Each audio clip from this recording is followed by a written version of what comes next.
स्वागत है आपका जन आवाज में। मैं मोनिका द्विवेदी आपके साथ बात करते हैं हरिद्वार की। हरिद्वार में कुंभ मेले के शुरू होते ही नागा बाबा नजर आने लगते हैं।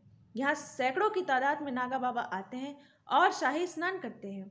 14 जनवरी से हरिद्वार में कुंभ मेले की शुरुआत हो चुकी है। वैसे तो कुंभ मेला 12 साल बाद आता है, लेकिन इस बार ग्रहों की स्थिति के चलते यह 1 साल पहले मनाया जा रहा है। देखिए हमारी ये खास रिपोर्ट। नागा साधु बनने के लिए भारत में है 13 अखाड़े।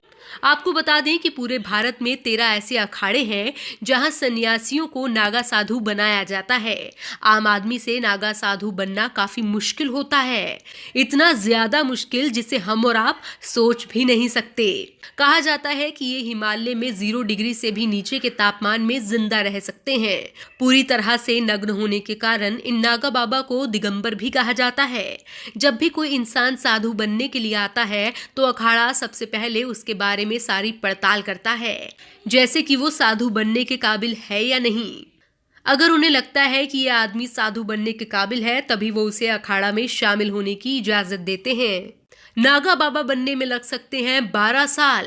अखाड़ा में प्रवेश करने के बाद सबसे पहले उस आदमी की ब्रह्मचर्य की परीक्षा ली जाती है। इस परीक्षा में 8 महीने से लेकर 12 साल तक लग सकते हैं।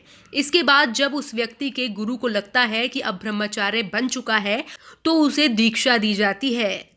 खुद का करना होता है श्राद्ध और पिंडदान। इसके बाद व्यक्ति से महापुरुष बनने के बाद उसके 5 गुरु बनाए जाते हैं, जैसे शिव, विष्णु, सूर्य और गणेश। गुरु बनाने के बाद साधुओं को अपने बाल, कपड़े आदि दान करने पड़ते हैं और गंगा में 108 डुबकी लगानी पड़ती है। इसके बाद उन्हें खुद ही अपने परिवार और समाज के लिए मृत मानकर खुद का श्राद्ध और पिंडदान करना पड़ता है। इस प्रक्रिया के बाद बनते हैं दिगंबर। इतना ही नहीं, इन सारी प्रक्रियाओं को करने के बाद साधुओं को नग्न अवस्था में 24 घंटे तक अखाड़े के ध्वज के नीचे खड़ा रहना होता है।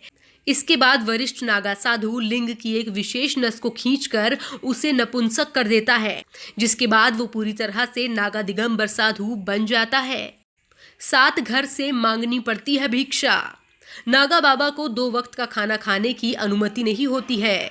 वो सिर्फ 1 वक्त का ही खाना खा सकते हैं, और वो भी सिर्फ 7 घरों से भिक्षा मांगकर। इसका मतलब कि अगर उन्हें 7 घरों में भिक्षा मांगने पर नहीं मिली तो फिर उन्हें पूरा दिन भूखा रहकर बिताना पड़ता है। नागा बाबाओं को वस्त्र पहनने की भी आजादी नहीं होती है। अगर उन्हें वस्त्र पहनना भी है तो वो सिर्फ गुरुआ रंग का ही वस्त्र पहन सकते हैं। ब्यूरो रिपोर्ट, जन आवाज।